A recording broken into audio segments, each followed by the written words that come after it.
मेरा नाम सायरा है और यह बात उस समय का है जब मैं 22 साल की थी। मेरी नंद बहुत मोटी थी, जबकि मेरी सास हमेशा उसके रिश्ते की चिंता करती रहती थी। वह रिश्ते वालों को मेरी तस्वीरें भेज देती क्योंकि मैं बहुत खूबसूरत और स्मार्ट थी। मेरा रंग भी गोरा था और शरीर भी भरा हुआ था। जब भी रिश्ते वाले हमारे घर आते तो मुझे देखकर मुझे पसंद कर लेते, लेकिन मैं तो शादीशुदा थी। मेरी सास को बहुत गुस्सा आता था कि जब भी रिश्ते वाली आती है तो वह मेरी बहू को पसंद कर लेती है और उसकी बेटी को नहीं। अब इसमें मेरा क्या कसूर था? मेरी नंद मोटी है तो क्या मैं कुछ कर सकती थी? मैंने तो उसे कहा था कि ज्यादा खाओ और मोटी हो जाओ। एक दिन मेरी तस्वीर देखकर किसी अमीर आदमी ने मुझे पसंद कर लिया। सास ने मेरी नंद की शादी के लालच में मुझे मिन्नतें की कि कुछ भी पता नहीं चलेगा, बस कुछ देर के लिए दुल्हन बनने का नाटक कर लूं ताकि उसकी बेटी को शादी हो सके। मैंने मान लिया, लेकिन उस दिन जो हुआ वह मुझे आज तक याद है।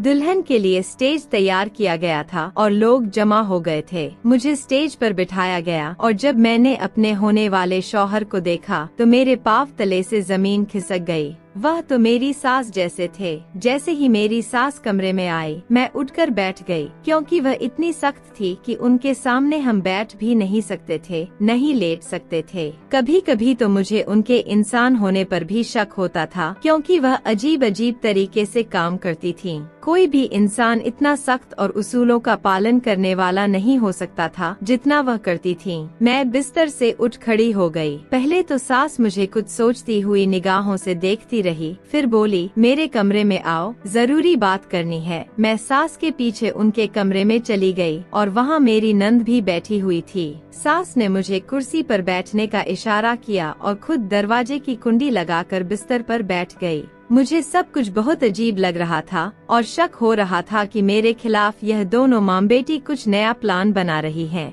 मगर इसका पता तब ही चलता जब सास कुछ कहती। वह बस चुपचाप मुझे देख रही थी और मुझे खुद ही पूछना पड़ा, जी अम्मा खैरियत है? इस पर सास ने गहरी सांस ली और कहा, तुम मेरी बेटी मरियम को पसंद करते हो? मरियम मेरी नंद का नाम था और मैंने सर हिलाते हुए कहा, बिल्कुल, मरियम मेरी बहनों जैसी है तो इसे नापसंद करने का सवाल ही नहीं उठता। सास ने फिर पूछा, अच्छा, तुम मरियम के लिए क्या कर सकते हो? क्या तुम जानते हो कि उसकी शादी नहीं हो रही तो तुम क्या कर सकते हो? मैंने जवाब दिया, मैं कुछ भी कर सकती हूँ। जानती हूँ कि आप कई सालों से कोशिश कर रही हैं, लेकिन बात नहीं बन रही। अगर आप चाहती हैं कि मरियम के लिए रिश्ता देखें तो कोई मसला नहीं, मैं अपने जानने वालों से बात करूंगी। इंशाअल्लाह जल्द ही हमारी मरियम की शादी हो जाएगी। मैंने मोहब्बत से नंद की तरफ देखते हुए कहा, लेकिन सास के चेहरे का रंग अचानक उड़ा हुआ था और उन्होंने कहा, नहीं बीबी, इतना ज्यादा काम मत करो, तुम बस एक काम करो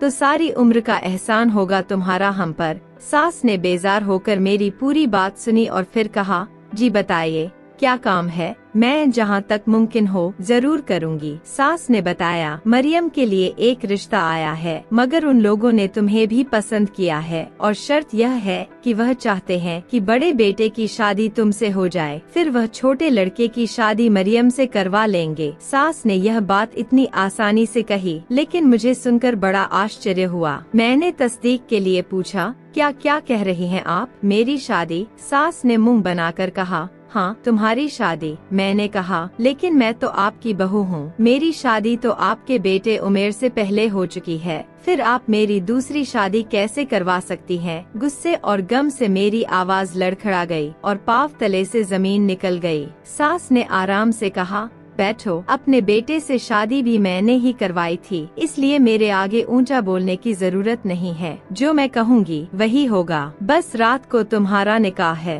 तुम्हें हर सूरत इस आदमी से शादी करनी होगी। फिर कल वह मरियम के लिए बारात लेकर आएंगे और हम मरियम को रुखसत कर देंगे, लेकिन पहले तुम्हारी शादी उसके बड़े बेटे से होगी, क्योंकि इस शर्त पर ही बात तय हुई है। मैंने उनसे हाँ कर दी थी, लेकिन अम्मा, मैंने कुछ कहने की कोशिश की तो उन्होंने मुझे चुप करवा दिया। बोली, देखो बहू, मेरे सामने बोलने की जरूरत नहीं है, जो कहा है वैसा ही होगा और तुम्हारे शौहर को कुछ नहीं पता चलेगा। बस तुम रुखसती की तैयारी करो। लेकिन अम्मा, उमर रात को वापस आएंगे तो अब क्या जवाब देंगे? अगर बिल फर्ज में आपकी बात भी मान लूं तो ये कानूनी, शरी, अखलाकी और इस्लामी लिहाज से बिल्कुल भी ठीक नहीं है। एक शादीशुदा औरत दूसरी शादी कैसे कर सकती है? एक निकाह पर दूसरा निकाह। इसलिए आप मुझे मजबूर मत करें। मैं जल्दी ही मरियम के लिए इससे भी अच्छा रिश्ता तलाश करूंगी। मैंने तसल्ली से उन्हें समझाने की कोशिश की, लेकिन सास के सिर पर तो अजीब सा ख्याल था। उन्हें अपनी बेटी की शादी की चिंता थी, लेकिन मेरी कोई फिक्र नहीं थी। सबसे बड़ी बात यह थी कि वो इतनी बड़ी उम्र होने के बावजूद मेरे निकाह पर दूसरा निकाह करने की बात कर रही थी, जो किसी भी लिहाज से काबिले कबूल नहीं था। सास ने एक लम्हा मेरा हाथ थामा और अपने कमरे में जाकर स्टोर रूम का दरवाजा खोला, मुझे अंदर धकेलकर बाहर से कुंडी लगा दी। बोली, अब शाम को अगर तुम राजी हो गई तो ठीक है, वरना बिना निकाह के ही भेज दूंगी। मुझे तुमसे कोई लेना देना नहीं है। मैं सिर्फ अपनी बेटी के लिए यह सब कर रही हूँ और मैं अपनी बेटी के लिए कुछ भी कर सकती हूँ, समझी तुम? इतना बोलकर वो चुप हो गयी।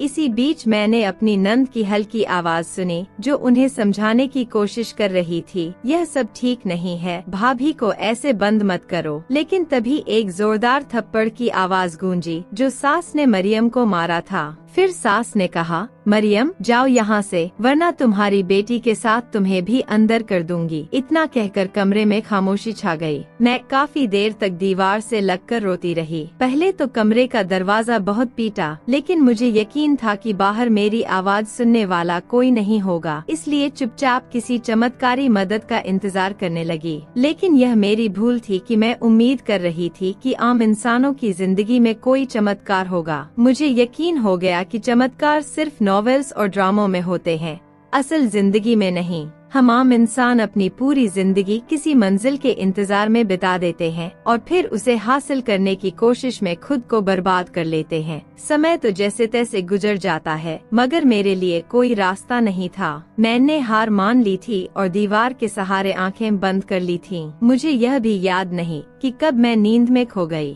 कुछ समय बाद मुझे अपने बाजू पर एक मजबूत पकड़ महसूस हुई, तो मैंने जल्दी से आंखें खोली और देखा कि मेरी सास अपने खास लिबास में खड़ी थीं। मुझे देखकर उन्होंने कहा, अभी 2 घंटे बाद तुम्हारा निकाह है। अगर तुमने कोई हंगामा किया तो मुझसे बुरा कोई नहीं होगा, इसलिए बिना किसी बहस के जल्दी तैयार हो जाओ। मैं उनकी बात सुनकर चुप खड़ी रही, लेकिन फिर मैंने कहा, नहीं अम्मा, मैं इस तरीके से शादी नहीं करूंगी। मेरे पति का कहना है कि अगर आपको मेरा निकाह करना है तो वह सामने आकर करें। मैं अब डटकर खड़ी हो गई थी, लेकिन मेरी सास पर इसका कोई असर नहीं पड़ा। उन्होंने मुझे एक और बात कही, तुम्हारी बहन की अभी शादी हुई थी ना, उसका नाम राहिला है, सही? यही वही राहिला है जो घर से भाग गई थी और फिर उसने बिना किसी निकाह के तलाक ले लिया। अब तुम्हारे घर वालों ने उसे दूसरे आदमी से शादी करवाई, जबकि उसका पहला शौहर मर चुका था। अब मुझे यह समझ में आया कि हमारी पूरी कोशिशें कितनी बेकार थीं। जो बातें हम अपने घर वालों से छिपाना चाहते थे, वह सब लोगों को पहले ही मालूम हो चुकी थी, और इनमें से सबसे पहले मेरी सास को। 1 मिनट में उन्होंने मेरी बहन और मुझे बिल्कुल बेनकाब कर दिया। अब मैं समझ गई कि हमें एक ऐसी दुविधा में फंसा दिया गया था जिसमें अगर गिरते तो भी नुकसान हमारा ही था। मैं इन सब बातों में खोई हुई थी। तभी सास की आवाज फिर से आई, क्या तुम अब शादी के लिए तैयार हो या मैं तुम्हारी बहन के ससुराल जाकर तलाक की तैयारी करवाऊं? मेरे आंखों में आंसू थे और सिर झुकाकर मैंने मान लिया कि इस शादी के लिए मुझे रजामंदी देनी होगी। भले ही यह सब मेरे लिए एक गुनाह जैसा था, लेकिन मैं अपनी बहन का घर किसी भी हालत में बर्बाद नहीं होने देना चाहती थी।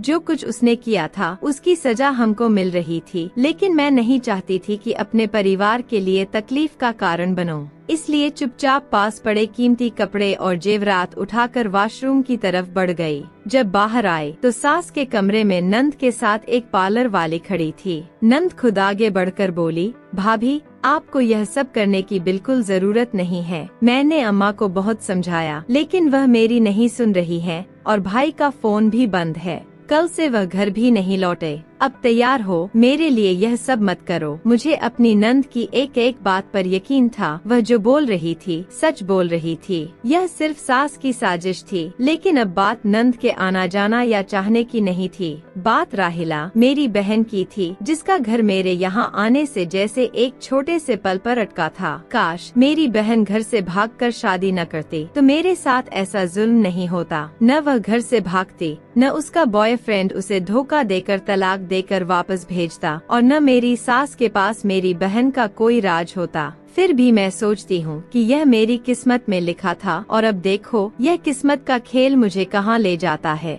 मेरी सास अपनी बेटी के रिश्ते के लिए मेरी शादीशुदा जिंदगी तबाह कर रही है और मुझे गैरशरई निकाह करवाने के लिए मजबूर कर रही है। लेकिन अगर मेरी जिंदगी बर्बाद हो रही है तो क्या हुआ, कम से कम मेरी नंद और मेरी बहन का घर तो सलामत रहेगा। इसलिए मैंने खुद को इस कुर्बानी के लिए तैयार कर लिया। तुम दोनों मेरे लिए बहन की तरह हो मरियम, इसलिए मैं तुम्हें तकलीफ में नहीं देख सकती। यह बोलते हुए मेरी आंखों से आंसू बह निकले और मैंने नम चेहरा साफ करके पार्लर वाली से कहा, अच्छा सा मेकअप करना ताकि कोई मेरे चेहरे को पहचान न सके। पार्लर वाली ने 2 घंटों की मेहनत के बाद मुझे इस तरह सजाया कि मैं खुद को आईने में देखकर चुप रह गई। मैं अपनी खूबसूरती को लेकर पहले तो पूरी तरह से आश्वस्त नहीं थी, लेकिन अब मुझे इसका एहसास हो रहा था। मेरे परिवार वाले, खासकर रिश्ते वाले, मेरी सुंदरता को देखकर मेरी नंद को भी अपनी बहू बनाने के लिए तैयार हो रहे थे। एक दिन मेकअप करके तैयार होने के बाद मैं कमरे में बैठी थी, तभी बाहर शोर मच गया। दूल्हे वाले आ गए थे। हालांकि उनके साथ ज्यादा लोग नहीं थे, सिर्फ दूल्हा और कुछ रिश्तेदार थे जो निकाह में शामिल होने आए थे। मेरी दूसरी बारात कल 2 गाड़ियों पर आई थी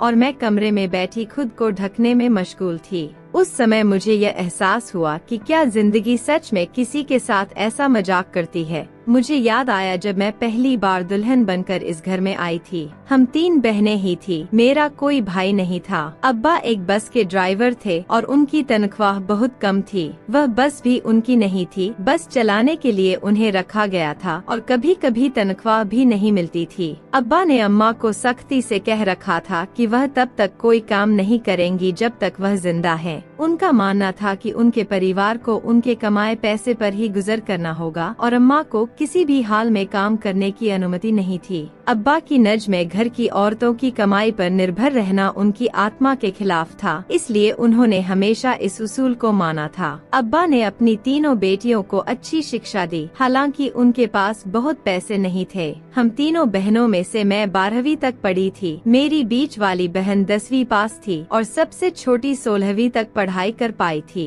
पढ़ाई के बाद मैंने आगे पढ़ाई करने का विचार नहीं किया, क्योंकि मेरे लिए वह कदम कठिन था। लेकिन अब्बा ने मुझे समझाया और मेरे फैसले की कद्र की। जब अम्मा ने मुझसे पूछा कि अब क्या करना है, तो मैंने उन्हें बताया कि मैं सिलाई सीखना चाहती हूँ। अब्बा ने इस पर भी मुझे इजाजत दी, क्योंकि वह जानते थे कि यह मेरा हुनर है और मैं इसे सीखकर कुछ कर सकती हूँ। मैंने एक दिन अब्बा से पूछा, अब आप हमें क्यों नहीं कमाने देते? अगर हम कमाने लगे तो घर की हालत काफी बेहतर हो जाएगी। इस पर अब्बा मुझे प्यार से समझाते हुए बोले, अगर मैं तुमसे कमाई करवाऊं तो कल को जब तुम किसी के घर जाओगी तो वहाँ भी तुम्हें कमाई करनी होगी और फिर तुम यह नहीं कह सकोगी कि तुम काम नहीं करना चाहती हो। जवाब में यह ताना सुनने को मिलेगा कि तुम तो पहले अच्छा कमाती थी, अब क्यों नहीं कर रही हो? मैं तुमसे ऐसा कुछ नहीं करवा सकता। जब तक मुझ में ताकत है मैं अपनी बेटियों को अपनी हैसियत के मुताबिक कमा कर दे सकता हूँ, लेकिन आगे का जो होगा वो वक्त ही बताएगा। अभी तुम तीनों अपने शौक पूरे करो, जो मन करे वो करो। इस रोज मुझे यह समझ आया कि मेरा अब्बा एक बहुत समझदार इंसान है। फिर मैंने कपड़े सिलने की कला सीखी और उसके बाद कढ़ाई की क्लास भी ज्वाइन कर ली। यानी मैं कभी भी खाली नहीं बैठी, हमेशा कुछ नया सीखती रही। फिर एक दिन अब्बा ने मुझे पास बुलाकर कहा, अब तुम बड़ी हो गई हो और तुम्हारे बाद 2 और बहनें भी हैं। अब मैं तुम्हारी शादी करना चाहता हूँ। मुझे अब्बा के फैसले में कोई आपत्ति नहीं थी, क्योंकि मुझे भी शादी करनी थी। फिर हमारे घर रिश्तों का तांता लग गया। हम सिर्फ चाय का इंतजाम करते थे। कभी कोई हमें पसंद कर जाता तो कभी अब्बा को कोई पसंद नहीं आता। वह हमेशा मेरे लिए एक अच्छे रिश्ते की तलाश में थे, लेकिन अच्छे रिश्ते हर किसी को कहाँ मिलते हैं। फिर एक दिन अचानक अब्बा को हार्ट अटैक आ गया और हम उन्हें बचा न सके। यह हमारे लिए बहुत कठिन समय था। अब्बा ही हमारे जीवन का सहारा थे। वह हमारे लिए सिर्फ पिता नहीं बल्कि एक दोस्त की तरह थे। उनका अचानक जाना हम सब के लिए बहुत मुश्किल था, लेकिन फिर भी हमारे पास हुनर था। मेरी अम्मा कपड़े सिल सकती थी और मेरी बीच वाली बहन ट्यूशन पढ़ाती थी। हम तीनों बहनें और हमारी अम्मा मिलकर घर के खर्चे और जरूरतें पूरी करने लगीं। धीरे धीरे हम सब औरतें आत्मनिर्भर बन गयी और इज्जत से अपने घर का खर्चा चलाने लगीं। इसी कमाई से हमारे घर का 2 वक्त का खाना बनने लगा था। अब्बू की वफात के बाद मेरी मझली बहन ने अपनी पढ़ाई रोक दी थी। इसी वक्त मेरी छोटी बहन राहिला 12वीं क्लास में थी, लेकिन उसे पढ़ाई पूरी करनी थी और वह इसे छोड़ना नहीं चाहती थी। इसलिए अम्मा ने उसकी ख्वाहिश के मुताबिक हर जरूरत पूरी करनी शुरू कर दी। जहां हम 5 घंटे काम करते थे, अब हम 7 घंटे काम करने लगे, क्योंकि अब्बा की यही ख्वाहिश थी कि मेरी बेटियां बहुत ज्यादा पढ़ लिख कर जिए और उनकी कोई ख्वाहिश अधूरी न रहे। इसी तरह अब्बा की वफात को 6 महीने हो चुके थे और घर भी चल रहा था। लेकिन इसी दौरान मेरे लिए उमैर का रिश्ता आ गया। अम्मा ने बहुत मना किया, क्योंकि उनके अब्बा को गए अभी कुछ समय ही हुआ था।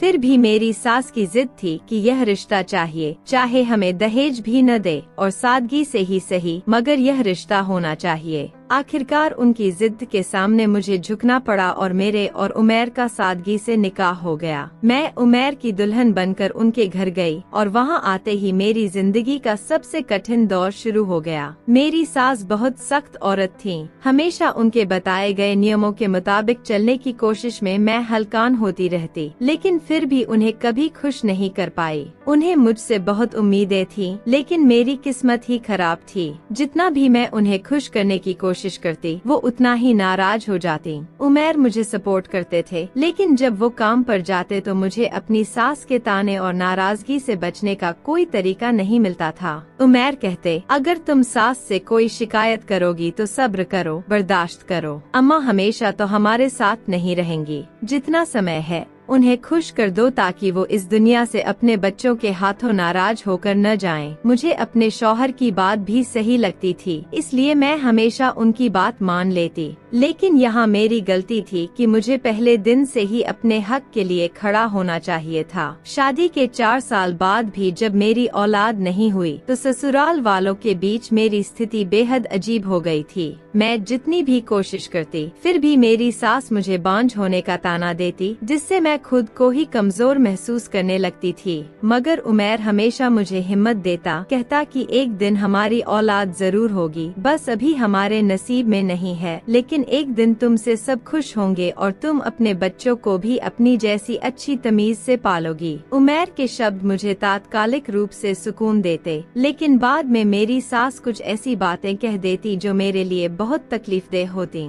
फिर भी मैं अपनी सास की एहसानमंद थी, क्योंकि उन्होंने मुझे बिना दहेज के अपने बेटे की बीवी बना लिया था। यही सोचकर मैं उनकी सेवा करती थी, लेकिन शायद उन्हें इज्जत और सेवा की कद्र नहीं थी, तभी उन्होंने मेरे साथ ऐसा कुछ किया। मेरी नंद मरियम बहुत मोटी थी और मेरी सास उसकी शादी जल्दी करना चाहती थी, इस कारण वह अक्सर परेशान रहती। एक दिन मेरी सास ने मुझे अपने पास बुलाया और कहा कि मुझे कुछ अच्छी तस्वीरें लानी चाहिए। जब मैंने इसका कारण पूछा तो पहले उन्होंने टालमटोल किया, लेकिन फिर कहा कि तस्वीरें दे दो, बाद में बताऊंगी। उनके कहने पर मैंने 4-5 तस्वीरें उन्हें दे दी। फिर मेरी सास ने कहा, तुम जानती हो मरियम का कहीं भी रिश्ता नहीं हो रहा, इसलिए मैंने सोचा कि यह दुनिया सीधे लोगों के लिए नहीं बनी। मैंने हैरान होकर पूछा, क्या मतलब है आपका? और तभी मेरी सास को एहसास हुआ कि मैं उनके कमरे में मौजूद हूँ। वह बोली, तुम तुरंत कमरे में जाओ और वही करो जो कहा जाए, आगे से सवाल करने की कोशिश मत करना। मैं चुपचाप वापस लौट आई।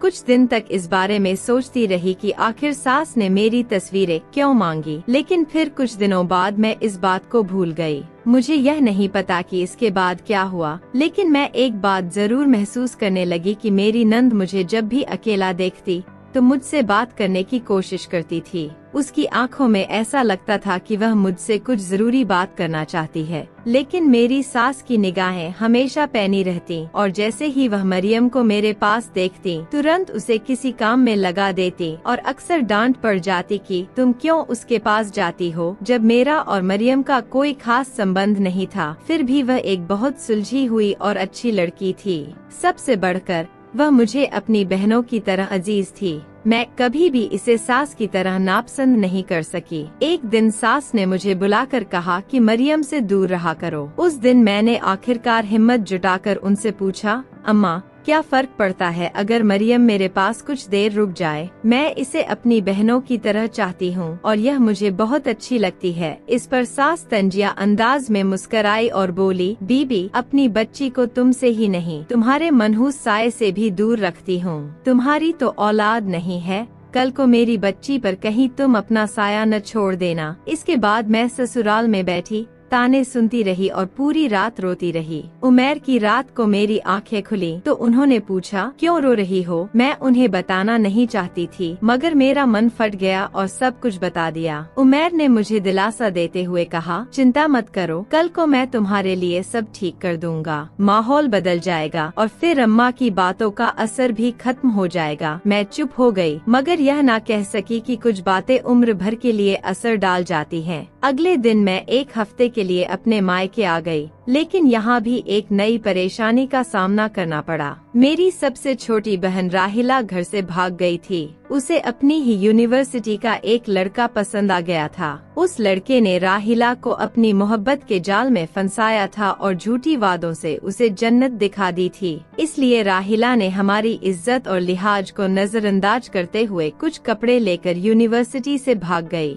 हम औरतें थीं, कहाँ तक उसे ढूंढती और कहाँ तक पीछा करती। फिर मैं चुपचाप सब कुछ झेलने लगी। यह बात मैंने उमैर को भी नहीं बताई। वह परेशानी जो हमें मिल चुकी थी और जो मिलने वाली थी, हमें तो उठानी ही पड़ी। फिर एक दिन राहिला रोती हुई वापस घर आ गई। जिस लड़के के साथ वह भागी थी वह पहले से ही शादीशुदा था। जब राहिला को यह पता चला तो उसने उस लड़के से तलाक लेकर घर लौट आई। हम जहाँ परेशान थे वहीं खैर का कलमा पढ़कर सब कुछ आसान हो गया। जो हुआ, बच्ची घर सलामत वापस आ गई। अब उम्मी ने दोनों बहनों के रिश्ते देखने के बाद उनकी शादी एक साथ कर दी। राहिला के बारे में यह बताया गया कि वह बेवा है, यानी उसका पति मर चुका है, इसलिए उसकी शादी में कुछ मुश्किलें आईं, लेकिन फिर भी शादी हो गई। अब जाकर मेरी माँ को सुकून का सांस मिला। वहीं मेरी तरफ से एक बड़ा संकट खड़ा हो गया। उमेर को कंपनी से 3 दिन के टूर पर जाना था, तो रात को वह टूर पर गए थे और अगले दिन ही सास मेरी शादी करवाने के लिए तैयार बैठी थी। इसमें मुझे मरियम से कोई शक नहीं था, क्योंकि मैं जानती थी कि वह लड़की हमेशा मेरी मदद के लिए खड़ी रही। उसने मेरे भागने का भी बंदोबस्त किया था, लेकिन मेरी स्थिति ऐसी थी कि अब कोई रास्ता नहीं था। मैं भाग नहीं सकती थी, तो अब एक ही रास्ता था कि मैं सास के जुल्म को सहन करूं और मर जाऊं। लेकिन मेरे लिए मरने के बाद की समस्याओं को देखकर मैंने सोचा कि यही बेहतर होगा। मैं चुपचाप तैयार होकर कमरे में बैठी थी। तभी दरवाजा हल्का सा खटका और मेरी सास आई। उसने धमकी दी, देखो सायरा, अगर तुमने इनकार किया तो इसके नतीजे की जिम्मेदार तुम खुद होगी। यह कहकर वह वापस चली गई। कुछ देर बाद मौलवी आया और मेरा निकाह पढ़ाया। जाहिर सी बात है, मुझे इसे स्वीकार करना ही था और मैंने कबूल किया। कुछ मिनटों बाद मेरा एक निकाह हुआ और फिर दूसरा निकाह भी हो गया। सास ने अपनी बहू को अपनी बेटी के लिए कुर्बानी का बकरा बना दिया। उसने यह भी नहीं सोचा कि मैं उसकी बहू हूँ और एक शादीशुदा औरत का दूसरा निकाह करवा दिया। मैं बेबस होकर बैठी थी और मेरी नंद की आंखों में आंसू थे, लेकिन अब क्या किया जा सकता था? कोई फरिश्ता नहीं उतरने वाला था। निकाह के तुरंत बाद हमारी रुखसती की तैयारी शुरू हो गई और मेरी रुखसती हो गई। सास बार बार गले लगाकर मुझे चूम रही थी और सबको कह रही थी, मेरी बेटी का ख्याल रखना, जैसे उसने किसी से यह नहीं कहा कि यह लड़की मेरी बहू है। झूठ की भी एक सीमा होती है। मैंने दिल में सोचा। रुखसती के वक्त मैंने गर्दन घुमाकर देखा, लेकिन मुझे मरियम कहीं दिखाई नहीं दी। मैं भी पत्थर दिल के साथ गाड़ी में बैठ गई। इस समय मेरे दिल की क्या हालत थी, मैं चाहूँ भी तो इसे बयान नहीं कर सकती। मेरी सास ने मुझे एक गुड़िया समझकर अपने बेटे से शादी करवा दी थी। मुझे इस वक्त बहुत रोने का मन था, मगर खुद को मुश्किल से रोकते हुए चुप बैठी रही। उमैर का ख्याल दिल को सता रहा था कि मैं उनके बिना कैसे रह पाऊंगी। आज जब उन्हें यह पता चलेगा तो वह मुझे सच में छोड़ देंगे, और यही मेरी सास की योजना थी। मैं यही सोच रही थी कि उमैर को कैसे समझाऊं, वह तो गुस्से में पागल हो जाएंगे, लेकिन मुझे मजबूरी थी। मैंने उन्हें फोन करने की बहुत कोशिश की, मगर सफल नहीं हो पाई। अगर मेरी नंद की शादी नहीं हो रही क्योंकि वह मोटी है, तो इसमें मेरा क्या कसूर? क्या मेरा कसूर यह है कि मैं खूबसूरत और स्मार्ट हूँ? खूबसूरत बहू कभी कभी सास के लिए परेशानी का कारण बन जाती है, और मैं क्यों मरियम की शादी के लिए बलि का बकरा बन रही हूँ? अगर मेरी सास मुझे ऐसे बर्बाद करके मुझे घर से निकाल देगी तो क्या उसकी बेटी खुश रह पाएगी? यही बात बार बार मेरे दिल को सता रही थी। खैर, मेरे दिल में जो कुछ भी चल रहा था मैं वह नहीं कह सकती, बस चुपचाप गाड़ी में बैठी रही। मेरे शौहर, जिनका दूसरा नाम निहाद था, गाड़ी की आगे की सीट पर बैठे हुए थे और खुश नजर आ रहे थे। मेरी डॉली, जो कि मेरी नई ससुराल का हिस्सा थी, रास्ते में आराम से सफर कर रही थी। लेकिन मेरी दुनिया तो तब पलट गई जब आधे रास्ते में हमारी गाड़ी को पुलिस के दल ने घेर लिया। मेरे शौहर गाड़ी से बाहर निकले और पुलिस ने उन्हें गिरफ्तार कर लिया। मुझे भी अपनी हिरासत में लेते हुए वापस मेरे ससुराल ले गए। वहाँ जाकर मेरी सास को भी गिरफ्तार कर लिया। मैं बिल्कुल समझ नहीं पा रही थी कि यह सब क्या हो रहा है और पुलिस को यह जानकारी किसने दी। सास के गिरफ्तार होने के बाद वह कस्में खा रही थी कि मेरी बहू ने मेरे बेटे से तलाक ले लिया है। वह यह भी कह रही थी कि मरियम से पूछ लो। लेकिन कयामत तो तब आई जब पता चला कि मरियम ने ही मेरे खिलाफ रिपोर्ट दर्ज करवाई थी। उसने गवाही दी कि मेरी सास ने उन लोगों से पैसे लिए थे और मेरी शादी के बदले मेरी भाभी का निकाह भी करवाया था और मेरे रिश्ते के लिए भाभी की तस्वीर भेजी थी। इस लड़के ने शर्त रखी थी कि अगर उसकी शादी मुझसे होगी तो वह अपने छोटे भाई की शादी मरियम से करवा देगा। इसी दौरान उसने उमैर से जल्दी संपर्क किया और उन्हें बुलाया। जब उन्हें पूरी सच्चाई का पता चला तो उन्होंने अपनी माँ से मिलने से भी इनकार कर दिया। उनके मुताबिक वह औरत उनकी माँ हो ही नहीं सकती जो अपने स्वार्थ के लिए बेटे की खुशियों तक को कुर्बान कर दे। मैंने उमैर को समझाने की बहुत कोशिश की कि इस मामले में मेरा कोई भी हाथ नहीं है, लेकिन उन्होंने मेरी एक भी बात नहीं मानी। उन्होंने कहा, मुझे तुमसे कोई सफाई नहीं चाहिए, मुझे तुम पर विश्वास है, तुम बेगुनाह हो, अब से हम दोनों खुशी से साथ रहेंगे। उन्होंने कहा कि उन्होंने बहुत कुछ सहन किया है अपनी माँ के हाथों, लेकिन अब और नहीं। इस दिन के बाद मेरी जिंदगी पूरी तरह बदल गई और हम दोनों की जिंदगी में सुकून आ गया। मरियम की शादी भी एक अच्छे परिवार में हुई। आज हम सब बहुत खुश